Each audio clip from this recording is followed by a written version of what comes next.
प्रदेश की हर बड़ी खबर, राजनीति हो या क्राइम की वारदात, सरकारी सूचना हो या व्यापार से जुड़ी कोई अपडेट, देखिए उत्तर प्रदेश की हर खबर डी न्यूज प्लेटफॉर्म के साथ आपका अपना चैनल।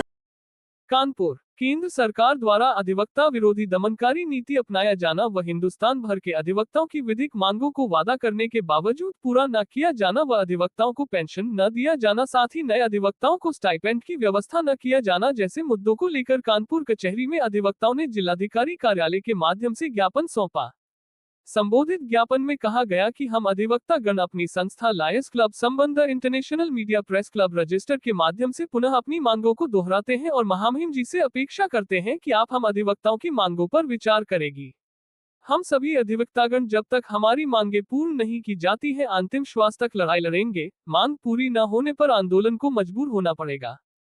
अधिवक्ताओं ने अनगिनत बार अपनी मांगों को लेकर ज्ञापन प्रतिवेदन दिए, लेकिन आज तक सरकार की कान में जू तक नहीं रेंगी, जो अपने ही किए वादों से लगातार मुकर रही है। संक्षिप्त में मैं अपनी संस्था के माध्यम से आपका ध्यान सरकार द्वारा किए गए वादों की ओर आकृष्ट कराना चाहता हूं।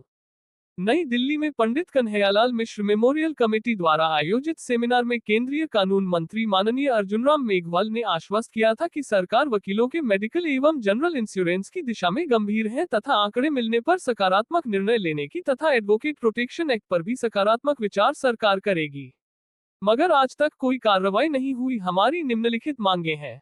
1. उत्तर प्रदेश एडवोकेट एक्ट 1974 में हमारी बुनियादी मांगों में संशोधन कर अधिवक्ता कल्याण निधि 15 लाख किया जावे तथा 60 वर्ष की उम्र होने के पश्चात इसे अधिवक्ता को प्रदान की जावे। 2. देश के किसी भी प्रैक्टिशनर अधिवक्ता को 60 वर्ष की उम्र हो जाने के बाद प्रतिमाह 30,000 रुपए पेंशन उसके अंतिम समय तक दिया जावे तथा अधिवक्ता की मृत्यु होने पर उसके आश्रित को पेंशन प्रदान की जाए।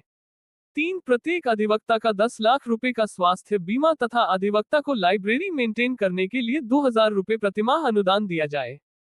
4. किसी भी विधि छात्र के द्वारा अधिवक्ता पेशे को अपनाए जाने पर बतौर स्टाइपेंड उसे 10,000 रुपए प्रतिमाह दिया जाए।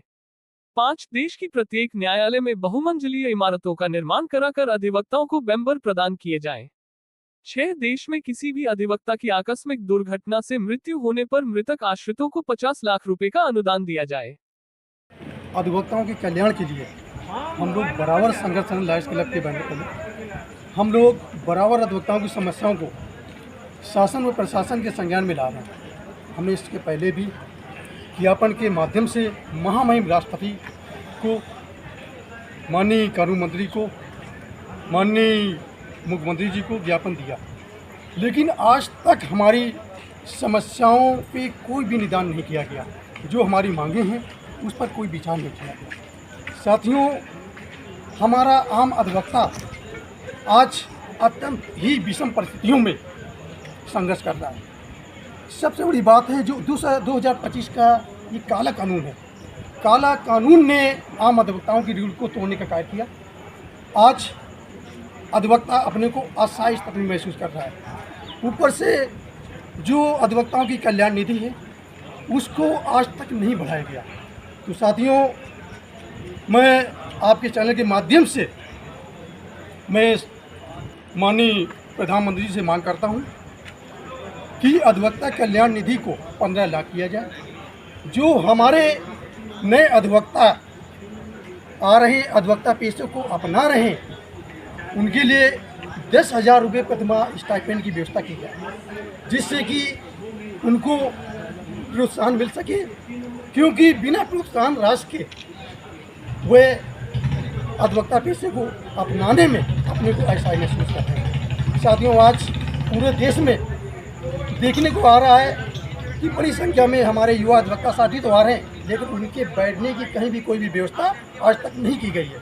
तो हमारी माननीय प्रधानमंत्री जी से मांग है कि प्रत्येक जिला अदालत या उच्च न्यायालय हो, ये सर्वोच्च न्यायालय हो, बहुमंजिली इमारतों का निर्माण करके आम अधिवक्ताओं के बैठने के लिए चैम्बर की व्यवस्था की जाए, जिससे कि वो आराम से बैठ करके अपने क्लाइंट की बात को सुन सके, उनका निस्तारण कर सकें और अपने पेशा को पूर्ण ईमानदारी के साथ कर सकें।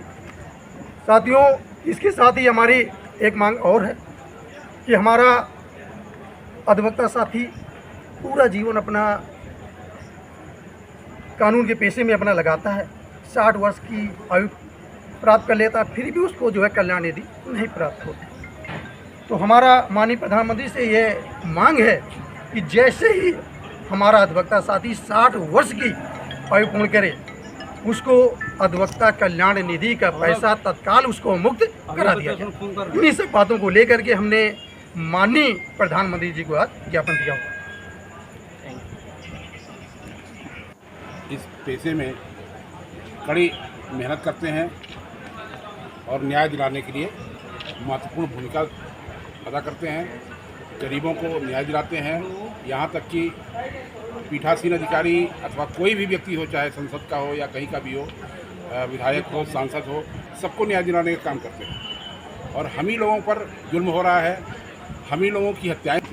जैसा कि अभी आपने कहा कि अधिवक्ता लोगों को न्याय दिलाने का कार्य करता है और आप अपनी ही समस्याओं से ग्रस्त हैं, तो क्या इस समस्या को लेकर के कोई रीट आपने दायर किया, कोई याचिका आपने दायर किया, कोई नोटिस सरकार को भेजा? नोटिस भी दी गई है, तमाम बार काउंसिल ऑफ इंडिया को दिया गया है, सबको दिया गया है। हम लोगों ने अभी 25 तारीख को जेल भरो आंदोलन भी हमारा इस संबंध में है। हम लोग तमाम प्रयास कर रहे हैं, हम लोगों की भूख हड़ताल भी हुई थी, तो हम लोग प्रयास कर रहे हैं। क्या न्यायालय की, माननीय न्यायालयों की, हाई कोर्ट की या सरकार की आंखें बंद हैं? क्या आंखें बंद नहीं होनी चाहिए, उनको खुला रखना चाहिए। कई प्रदेशों में एडवोकेट प्रोटेक्शन एक्ट लागू हो गया है, कल्याण निधि लागू हो गया है और बुजुर्ग अधिवक्ताओं के लिए पेंशन योजना लागू हो गई है, तमाम चीज़ें लागू हो गई है। क्या उत्तर प्रदेश के मुख्यमंत्री महोदय को ये सब चीज़ें नहीं दिखाई दे रहा है? उनको देखना चाहिए। और हम लोगों के लिए, हम समाज के एक अंग हैं और हम लोग न्याय दिलाने का काम करते हैं, और हम ही लोगों के साथ अन्याय हो, ये अच्छी चीज़ नहीं है। कुमार वाजपेयी, मैंने जो अधिवक्ताओं की समस्याओं के लिए जो है कई ज्ञापन दी, लेकिन जो है न केंद्र सरकार कुछ सुनवाई कर रही, न राज्य सरकार को ध्यान दे रही है। अब हम एक ही बात कहते हैं कि नहीं सुनवाई होती है तो अब आगे जो है इसका आंदोलन ही होगा, जेल भरो आंदोलन ही करेंगे, क्योंकि जब हमें इग्नोर किया जा रहा है लगातार, कोई हमारी बात ही नहीं सुनता है, तो हम इसके लिए जो है अग्रिम कदम जो है जेल भरो आंदोलन का ही करेंगे। अगर आप ये वीडियो YouTube पर देख रहे हैं तो हमारे चैनल को सब्सक्राइब करें और बेल आइकन को दबाना ना भूलें। अगर आप Facebook पर ये वीडियो देख रहे हैं तो हमारे पेज को लाइक करें।